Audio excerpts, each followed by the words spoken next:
જય શ્રી કૃષ્ણ।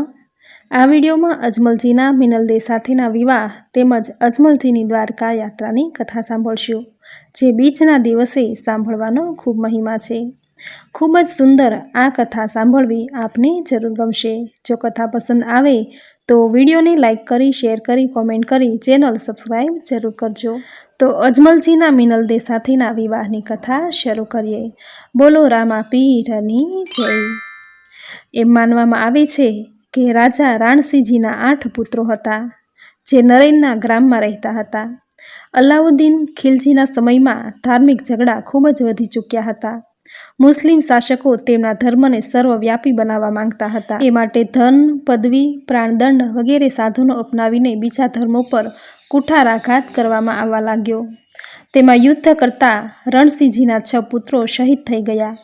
બાકી બચેલા 2 પુત્રો અજમલજી અને ધનરૂપજી નરેના છોડીને પુષ્કરના પશ્ચિમ ભાગના 2 માઇલ દૂર ચાવડિયા નામના સ્થાન પર જઈને રહેવા લાગ્યા।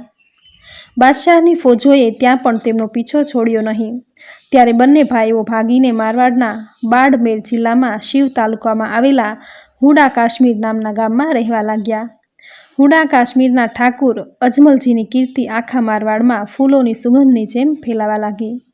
પ્રજા પોતાના રાજા અજમલજીને પ્રાણોથી પણ અધિક પ્રેમ કરવા લાગ્યા। તે સમયે જેસલમેરના રાજા જયસિંહને ત્યાં એક કન્યાનો જન્મ થયો, પરંતુ તે કન્યા પગથી અપંગ હતી। મહારાજે રાજ જ્યોતિષીઓને કન્યાનું ભવિષ્ય પૂછ્યું, તો તેમણે ભવિષ્યવાણી કરી કે આ કન્યા વિકલાંગ હોવા છતાં પણ બહુ ભાગ્યશાળી થશે। તેનો આખો સંસાર માતા મિનલદેના નામથી ઓળખશે અને તેના નામની ગાથાઓ ગાવામાં આવશે। આ સાંભળીને કોઈને પણ તે વાત પર વિશ્વાસ આવ્યો નહીં, પરંતુ ઈશ્વરની ગતિ બહુ ન્યારી હોય છે। સમયની સાથે સાથે શુક્લ પક્ષના બીજમાં ચંદ્રમાની જેમ મિનલદે મોટી થવા લાગી। તેની સાથે રાજા રાણીની ચિંતાઓ પણ વધવા લાગી કે આ કન્યાની સાથે કોણ વિવાહ કરશે, તેનું જીવન કેવી રીતે પસાર થશે। આ ઘટના ચક્રમાં અજમલજીની અચલ ધર્મપરાયણ દયાળુતાની કીર્તિ ફૂલોની ખુશ્બુની જેમ છુપી રહી શકી નહીં। પરમવીર રાજા જયસિંહે વિચાર્યું કે મારી કન્યાનો વિવાહ રણસિંહજીના પુત્ર અજમલની સાથે થઈ જાય તો ખૂબ જ સારું કહેવાશે। રાજા જયસિંહે પોતાના મંત્રીઓ અને પોતાની રાણી સાથે વિચાર વિમર્શ કરીને બ્રાહ્મણને બોલાવીને આજ્ઞા આપી કે તરત જ લગ્ન લખીને હુડા કાશ્મીર જાય, પરંતુ તે મિનલદેની શારીરિક ખામી વિશે તેમને વાત કરે નહીં। પંડિતજી લગ્નનું માગું લઈને ઊંડું કાશ્મીર પહોંચ્યા। રાજસભામાં સિંહાસન પર અજમલજી બિરાજમાન હતા। બ્રાહ્મણ દેવતાનું સૌએ પોતાના સ્થાન પરથી ઊભા થઈને સ્વાગત કર્યું, કુશળતાના સમાચાર પૂછી પછી રાજા અજમલજીને બ્રાહ્મણ દેવતાને આવવાનું કારણ પૂછ્યું। ત્યારે બ્રાહ્મણ દેવતાએ કહ્યું કે હું જેસલમેરના રાજા જયસિંહની સુપુત્રી મિનલદેના શુભ લગ્ન અજમલજીની સાથે કરવા માટે શ્રીફળ લઈને આવ્યો છું। આશા છે કે આપ આ નાળિયેરનો સ્વીકાર કરશો। બ્રાહ્મણના શુભ વચન સાંભળીને આખો દરબાર આનંદથી નાચી ઉઠ્યો। અજમલજીએ શ્રીફળનો સ્વીકાર કરી લીધો। બ્રાહ્મણ તેની સ્વીકૃતિના આ સમાચાર લઈ જેસલમેર પહોંચ્યા। હવે લગ્નની સામગ્રી તથા સજાવટની તૈયારીઓ થવા લાગી। શુભ દિવસ જોઈને જાન જેસલમેર જવા નીકળી। જેસલમેરમાં સૌએ તેમનું સ્વાગત કર્યું। વરરાજાને તોરણ દ્વાર પર લાવવામાં આવ્યો। રાણીએ વરરાજાની આરતી ઉતારી। આ બધી વિધિ કર્યા બાદ વિવાહ વેદી પર વરરાજાને બેસાડવામાં આવ્યા। મિનલદેને પણ માતાની ગોદમાંથી ઉઠાવીને ચોરીમાં બેસાડવામાં આવી। મંગળ ધ્વનિ, બ્રાહ્મણોનો વેદ ધ્વનિ, બંદી ચારણ, વંશોચ્ચારણની જય ધ્વનિનો હર્ષનાદ થવા લાગ્યો। વરવધૂના હાથોથી કુળ દેવતાઓનું પૂજન કરાવવામાં આવ્યું। ત્યાર પછી પાણી ગ્રહણ કરાવવામાં આવ્યું। ઈશ્વરની અનુકંપાથી જેવો અજમલજીનો હાથ મિનલદેના હાથથી સ્પર્શ થયો કે મિનલદેની આંખોમાં રોશની આવી ગઈ અને 7 ફેરા વખતે મિનલદે સ્વાભાવિક ગતિથી ઉઠીને ચાલવા લાગી। આ જોઈને જેસલમેરનો રાજા જયસિંહ, રાણી અને સભાસદોનો આનંદનો કોઈ પાર ન રહ્યો। આ પ્રમાણે જાન પરણીને રાજા અજમલજી હેમખેમ પોતાને ઘેર પાછા ફર્યા। થોડા વર્ષો બાદ અજમલજીના નાના ભાઈ ધનરૂપજીએ પોતાના મોટા ભાઈ અજમલજી પાસે જીવતા સમાધિ લેવાની આજ્ઞા માંગી, પરંતુ ભાઈ અજમલજીએ એમને રજા આપી નહીં। ત્યારે એક દિવસ અચાનક સાધુ વેશ ધારણ કરીને ધનરૂપજી રાજમહેલમાંથી ચાલી નીકળ્યા।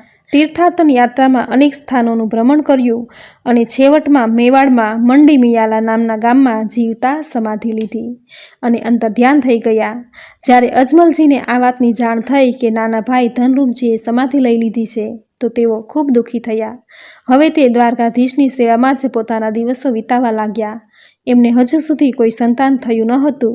તે પુત્ર રત્નની પ્રાપ્તિ માટે દ્વારકાની યાત્રા કરતા હતા. પોકરણની ઉત્તર દિશામાં એક ભૈરવ નામના રાક્ષસે પ્રજામાં ભારે આતંક મચાવ્યો હતો. તેના ભયથી પ્રજા ત્રાસી ગઈ હતી. અનેક વાર તેને મારવાની કોશિશ કરવામાં આવી, પરંતુ તેઓ તેમાં સફળ થઈ શક્યા નહીં. તેઓ જેટલી વાર પણ દ્વારકાધીશના દર્શન કરવા જતા ત્યાં તેઓ પુત્ર પ્રાપ્તિની સાથે ભૈરવ રાક્ષસને નષ્ટ કરવાની માનતા પણ માનતા હતા. રાજા અજમલજી પુત્ર પ્રાપ્તિ માટે દાન પુણ્ય કરતા, સાધુ સંતોને ભોજન કરાવતા, યજ્ઞ આદિ કરાવતા, નિત્ય દ્વારકાધીશની પૂજા કરતા. આ પ્રમાણે રાજા અજમલજી પુત્ર પ્રાપ્તિ હેતુ અને ભૈરવ રાક્ષસને મારવાના ઉપાય વિચારતા.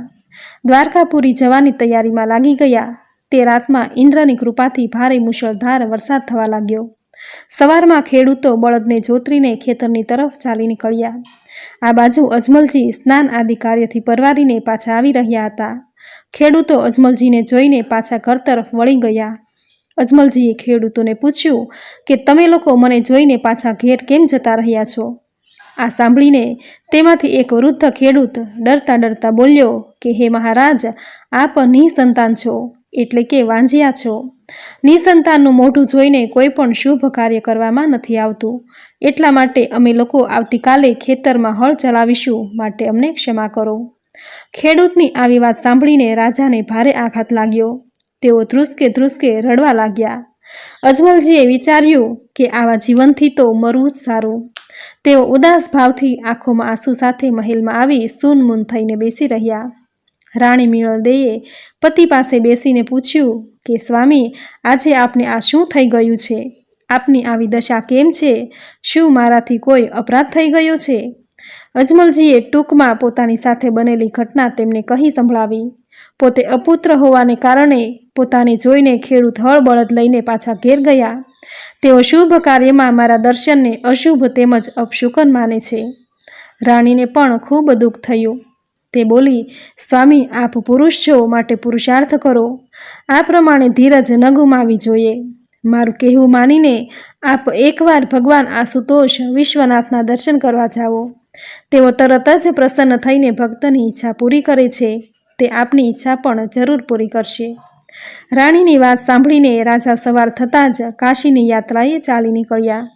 કાશી પહોંચીને ગંગા સ્નાન કરીને અજમલજીએ પત્ર પુષ્પોથી ભગવાન શિવનું પૂજન કર્યું, જળ ચડાવ્યું.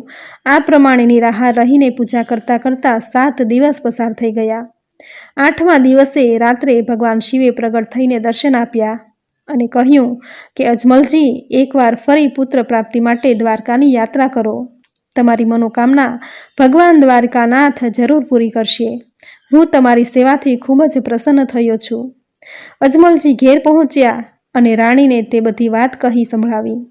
મહારાજ અજમલજી રાણીને સાથે લઈ દ્વારકાની યાત્રા કરશે એવી વાત આખા નગરમાં ફેલાઈ ગઈ. દરેક ઘરેથી 1-2 ભક્ત રાજા સાથે દ્વારકા જવા તૈયાર થઈ ગયા.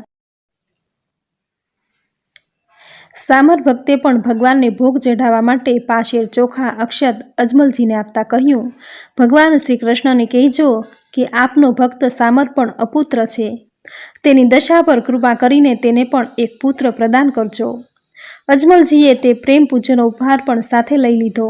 શ્રદ્ધાળુ ભક્તજન ભજન કીર્તન કરતા રાજા રાણીની સાથે દ્વારકાપુરીની તરફ ચાલી નીકળ્યા. ઇન્દ્રદેવે પણ આનંદ પ્રગટ કરતા ઝરમર વરસાદ વરસાવ્યો. આ પ્રમાણે રાજા અજમલજી ભક્તજનોની સાથે દ્વારકાપુરી પહોંચ્યા. રાજાએ બધા ભક્તોને સ્નાન કરવાનું કહ્યું અને સેવકોને ચૂરમાના લાડુ બનાવવાની આજ્ઞા આપી. આ બાજુ અજમલજીના હૃદયમાં દ્વારકાનાથના સાક્ષાત દર્શન કરવાની ઈચ્છા ખૂબ જ તીવ્ર થઈ ગઈ. ત્યારે રાજા રાણીએ ભક્તો સહિત મંદિરમાં પ્રવેશ કર્યો. રાજા રાણી મૂર્તિની સામે હાથ જોડીને વિનંતી કરવા લાગ્યા, હે સચ્ચિદાનંદ, અમારા દીન દુખીઓનો પોકાર સાંભળો. અમારા પર પણ દયા કરો. અમારી ખાલી ઝોળી ભરી આપો. પરંતુ ભગવાન દ્વારકાનાથની મૂર્તિમાંથી કોઈ ઉત્તર ન મળ્યો. તો અજમલજી ક્રોધિત થઈને બોલ્યા, હું કેટલી વાર આપના દર્શન કરવા માટે અહીં આવ્યો, પરંતુ આપે મારું વાંચ્યા મેણું મટાડ્યું નહીં. મેં ગયા જન્મમાં એવા તે કેવા પાપ કર્યા છે કે જેની સજા મને આ જન્મમાં તમે આપી રહ્યા છો. હે દ્વારકાનાથ, જો આપ મારી પ્રાર્થના નહીં સાંભળો. જ્યારે મૂર્તિમાંથી કોઈ ઉત્તર ન મળ્યો ત્યારે અજમલજીએ ક્રોધમાં આવી રાણીના હાથમાંથી લઈ મૂર્તિ ઉપર છૂટો ઘા કર્યો. પછી તેઓ બેહોશ થઈને ત્યાં ઢળી પડ્યા. જ્યારે ભાનમાં આવ્યા ત્યારે પૂજારીએ અજમલજીને કહ્યું કે મહારાજ, અહીં મંદિરમાં તો દ્વારકાધીશની માત્ર મૂર્તિ જ છે. જો આપને ભગવાનના સાક્ષાત દર્શન કરવા છે તો આપ સવર્ણ દ્વારકાપુરીમાં જાઓ, જે સમુદ્રની અંદર આવેલી છે. પછી તો રાજા અજમલજી સમુદ્રના કિનારે જઈ ધ્યાનમગ્ન બનીને બેસી ગયા. એમના કાનમાં અવાજ આવવા લાગ્યો કે હે ભક્તરાજ, આવી જાઓ. અજમલજી આંખો ઉઘાડીને સમુદ્રમાં દ્વારિકાને શોધવા માટે તેમાં કૂદી પડ્યા. અજમલજીને સમુદ્રમાં એક સુંદર સુવર્ણ નગરી નજરે પડી. અજમલજીએ પ્રસન્ન થઈ ત્યાંના લોકોને પૂછ્યું કે આ કયું નગર છે. લોકોએ ઉત્તર આપ્યો કે આ ભગવાન શ્રી કૃષ્ણની દ્વારિકા નગરી છે. દ્વારપાળોએ ભગવાનની આજ્ઞા મેળવીને અજમલજીને ભગવાનની પાસે પહોંચાડી દીધા. ભક્તને જોઈને ભગવાન શ્રી કૃષ્ણએ તેમને છાતીએ ચાપી દીધા અને પોતાની પાસે બેસાડ્યા. અજમલજીએ જોયું કે ભગવાન દ્વારિકાના માથા પર પાટો બાંધેલો છે. અજમલજીએ પૂછ્યું કે પ્રભુ, આપના માથા પર આ પાટો શેનો બાંધ્યો છે? એમના મનનું સમાધાન કરતા પ્રભુ બોલ્યા કે મૃત્યુ લોકના એક ભક્તે પ્રસાદનો લાડુ મારા માથા પર માર્યો, જેથી લોહી વહી આવ્યું છે, એટલા માટે પાટો બાંધ્યો છે. અજમલજીએ કહ્યું, ભગવાન, મારાથી મોટો અપરાધ થઈ ગયો છે. હું મારા કર્મ માટે ભારે લજ્જા અનુભવું છું. આપ મને માફ કરો. ત્યારે ભગવાન શ્રી કૃષ્ણ તેમને સાંત્વન આપતા બોલ્યા કે ભક્ત, તેમાં તારી કોઈ જ ભૂલ નથી. મારે તારા પુકારને સાંભળવો જોઈતો હતો. ભક્ત વત્સલ ભગવાન શ્રી કૃષ્ણએ અજમલજીને પૂછ્યું કે કહો, કેમ આવવું પડ્યું? ભગવાનનો પ્રશ્ન સાંભળીને અજમલજી બોલ્યા કે પ્રભુ, મારે અહીં આવવાના બે કારણ છે, સ્વાર્થ તેમજ પરમાર્થ. સ્વાર્થનું કારણ છે મારે ઘેરે કોઈ પુત્ર નથી. લોકો મને વાંચ્યો સમજીને કોઈ શુભ કાર્યમાં મારા દર્શન કરતા નથી. બીજું કારણ પરમાર્થનું એ છે કે પોકરણગઢની આસપાસ 12 કોસ સુધી કોઈ શુભ કાર્ય થઈ શકતું નથી. વેદ, વિદ્યા, બ્રાહ્મણ, તીર્થ, વ્રત, યજ્ઞ આદિ કોઈ પણ અનુષ્ઠાન થઈ શકતું નથી. ત્યાં એક ભૈરવ નામના રાક્ષસે ભારે ઉત્પાત મચાવી મૂક્યો છે. તેના કારણે પ્રજામાં ભારે હાહાકાર મચી ગયો છે. આટલું કહેતા તો એમની આંખમાંથી આંસુ વહેવા લાગ્યા. પ્રભુએ ભક્તને આશ્વાસન દેતા કહ્યું કે હે ભક્તરાજ, ગભરાવો નહીં. તમને પુત્ર જરૂર પ્રાપ્ત થશે અને તે તમારી બધી જ મનોકામનાઓ પૂરી કરશે. હવે અજમલજીને પોતાના સેવક સામરની વાત યાદ આવી. તે હાથ જોડીને તેમણે પ્રભુને પ્રાર્થના કરી કે હે પ્રભુ, મારે ત્યાં આપનો દિન ગરીબ ગૌસેવક સામર ભક્ત રહે છે, જે આપના ધામની યાત્રા કરવા માટે અસમર્થ છે, પરંતુ હૃદયમાં હરેક પળે તે આપનું જ ધ્યાન ધર્યા કરે છે. એના તરફથી મારી પ્રત્યેક યાત્રામાં પ્રાર્થના આવતી રહે છે કે મને પણ સંતાન સુખ મળે. પ્રભુ, આપની એમના માટે શી આજ્ઞા છે? પ્રભુ શ્રી કૃષ્ણ બોલ્યા, હે અજમલજી, એને પણ કહી દેજો કે તેને પણ એક હોનાહાર પુત્ર પ્રાપ્ત થશે, પરંતુ તેના પછી એક ભક્ત કન્યાના જન્મ થયા પછી તમને સાચું સંતાન સુખ મળશે. વરદાન મેળવીને અજમલજી બોલ્યા કે પ્રભુ, આપના વરદાનથી મને પુત્ર તો પ્રાપ્ત થશે જ, પરંતુ હું તો આપના જેવો જ પ્રતાપી પુત્ર ચાહું છું, તથા મને આપના આવવાનું પ્રમાણ મળી રહે એવી કોઈ ભૌતિક યાદગીરીની વસ્તુ પણ આપો. ભગવાને પોતાના ગળામાંથી વૈજંતી માલાનું એક પુષ્પ મોતી તોડીને ભક્તને આપ્યું અને કહ્યું કે લો ભક્તરાજ, તમે આની પૂજા કરતા રહેજો. આને તમે તમારા આવનાર પુત્રની સાથે મૂકજો. એની સાથે 4 નિશાનીઓ, રત્ન કટોરો, વીર ગેડીઓ, પીળું પિતાંબર, અમર લાબડી માળા પણ રાજાને આપ્યા. અજમલજીએ પૂછ્યું કે હે મહારાજ, આપના પધારવાની મને ખબર સી રીતે પડશે? દ્વારકાધીશ બોલ્યા, આ બંને પુષ્પમાળાને પાળનામાં ઝુલાવજો. પહેલા પુત્રનું નામ વિરમદેવ અને બીજા પુત્રનું નામ રામદેવ રાખજો. જ્યારે ઘરમાં પૂનમના ચંદ્રમાની સદ્રશ્ય ચાંદનીનો પ્રકાશ થાય તો માની લેજો કે હું આવ્યો છું. આમ જગતના નાથ એવા ભગવાન દ્વારકાધીશે રાજા અજમલને તેમના ઘરે પુત્ર રૂપે પ્રગટ થવાનું વરદાન આપ્યું. તો મિત્રો, ખૂબ જ સુંદર આજની કથા તમે પૂરી શ્રદ્ધાથી સાંભળી, જે સાંભળવી આપને જરૂર ગમી હશે. તો વિડીયોને લાઇક કરી કોમેન્ટમાં જય રામદેવ પીર જરૂર લખજો. ચેનલ સબસ્ક્રાઈબ કરી બાજુમાં બેલ આઇકન જરૂર પ્રેસ કરજો, આવી જ નવી ધાર્મિક માહિતી, નવા ધાર્મિક વિડીયો, નવી ધાર્મિક કથા સાથે ફરી મળીશું. ત્યાં સુધી આપ સૌને મારા જય શ્રી કૃષ્ણ.